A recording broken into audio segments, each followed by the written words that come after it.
विद्यार्थी मित्रांनो, आजपासून तुम्ही माझ्याबरोबर अभ्यासाला सुरुवात करणार आहात, तेही कोल्हापूरमध्ये.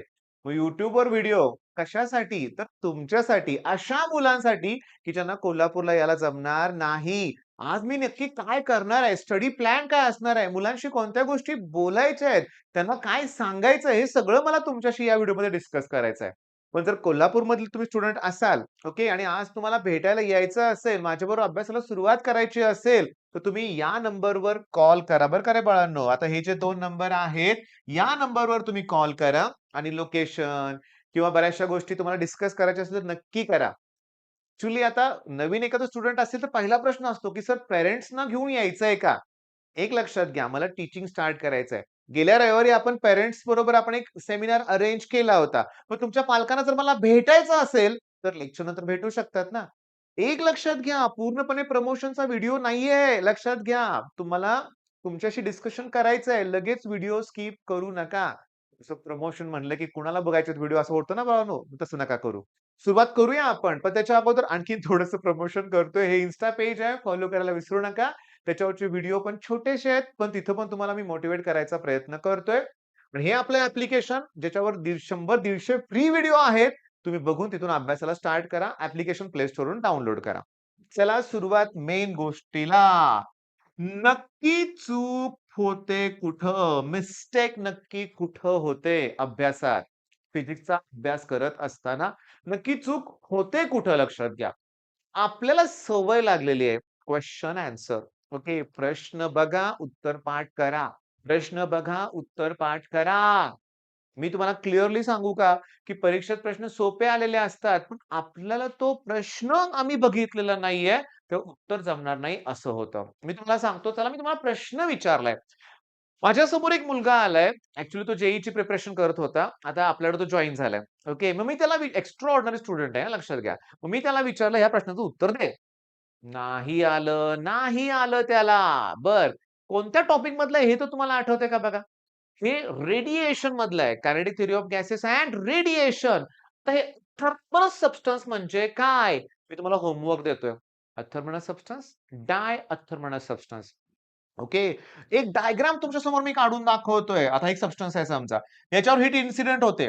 मग यातली काही हीट ट्रान्समिट होते, काही रिफ्लेक्ट होते आणि काही ॲब्सॉर्ब होते लक्षात घ्या. मग याच्याचा वापर करून मी A plus R plus T equals to 1 हे प्रूव्ह करू शकतो. आणि टोटल हीट जी इन्सिडेंट होते, ही या सगळ्यांची काय असणार आहे? ॲडिशन. म्हणजे मी असं करू शकतो QR plus QT plus QA किंवा QA मी अगोदर घेतो हां.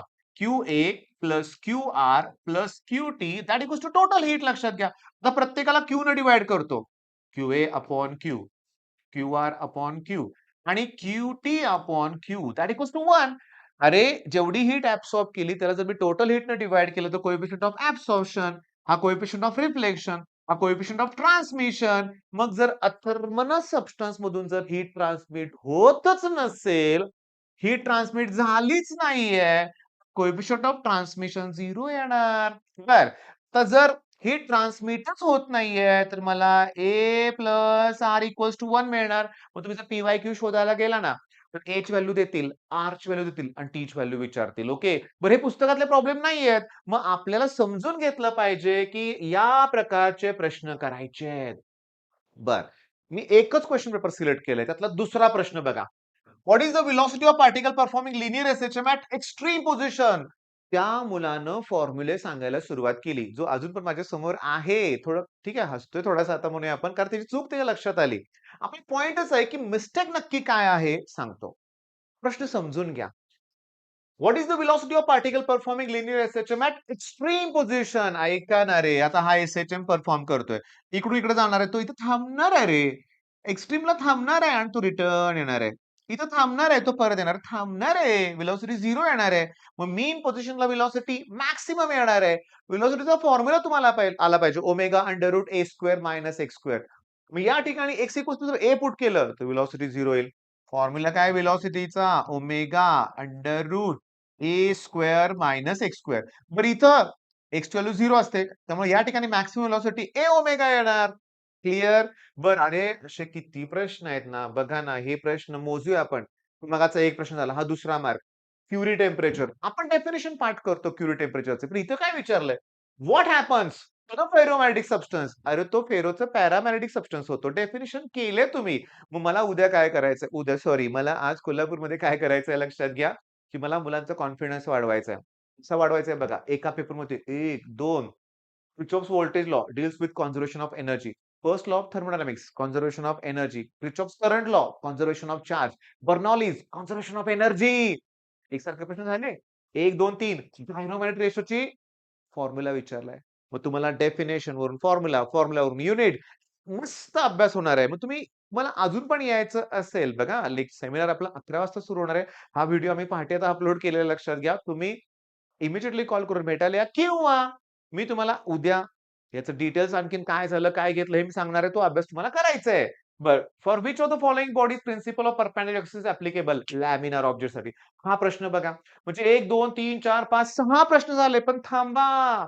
एकाच पेपरमध्ये 1, 2, 3, 4, 5, 6, 7 डेफिनेशन. 7 डेफिनेशन. पुन्हा डिस्टिंग्विश बिटवीन डायमॅग्नेटिक, पॅरामॅग्नेटिक. हा प्रश्न माझ्याकडे डबल झाला बरं का. ही आणि स्लाईड डबल झाली असू दे म्हणूया आपण. State the condition for study interference pattern. Two sources of light must be monochromatic, should be coherent, must be coherent, should be close to each other. 50 मिनिटाचा फर्स्ट सेमेस्टरच्या वेळेस एक व्हिडिओ मी अपलोड केला होता फिजिक्सच्या प्रिपरेशनसाठी. स्टार्टलाच मी हा प्रश्न घेतला होता लक्षात घ्या. म्हणजे सांगू का तुमचे मार्क आता? हे 2 mark, 3, 4 mark, 6 mark, 7, 8 mark, okay 9 mark, okay 10, 11, 12, 13, 14, 15, 16, 17. मगाची सांगतो 17 आणि 6 23, 23 आणि तो मगाचा एक 24. अरे मी तुम्हाला नेहमी सांगत आलोय. हे एवढे क्वेशन सिलेक्ट केले तर अजून एक पण न्यूमेरिकल घेतलं नाही मी. न्यूमेरिकल पण सोपे आहेत. नाही घेतलं. न्यूमेरिकल सोडून सुद्धा इथं 24 मार्काचं दाखवतोय. अजून क्वेशन्स आहेत. 30 ते 35 मार्काला हे असे प्रश्न जर येणार असतील आणि ते जर तुम्हाला कळाले आणि तुम्ही जर ते केले, तर तुमचा कॉन्फिडन्स का नाही वाढणार? आणि मी नेहमी सांगत आलोय, की फिजिक्सच इम्पोर्टंट आहे. तो पहिला पेपर आहे, तो सोपा गेलाच पाहिजे. आणि तुम्ही मला फॉलो करताय. नक्कीच तुम्हाला तो पेपर सोपा जाणार आहे. आता जी मुलं ब्रिलियंट आहेत, टॉपर आहेत, त्यांना घाबरू नका बाळांनो. क्लासमध्ये टॉपर्स येणार आहेत. क्लासमध्ये आता प्रिलिम्स स्टार्ट होणार आहेत. आता माझ्या इथं ऑफलाईनची स्ट्रॅटेजी सांगतो. नेक्स्ट वीक पासून मी काय म्हणूया आपण पर डे मी 2 टॉपिकवर टेस्ट घेणार आहे. ओके. पहिली टेस्ट ट्रिग्नोमेट्रिक फंक्शनची घेणार आहे. एकच टॉपिक 10 मार्काचा आहे ना. सोमवारी म्हणूया आपण. मंगळवारी काय असणार आहे? Solution solid state.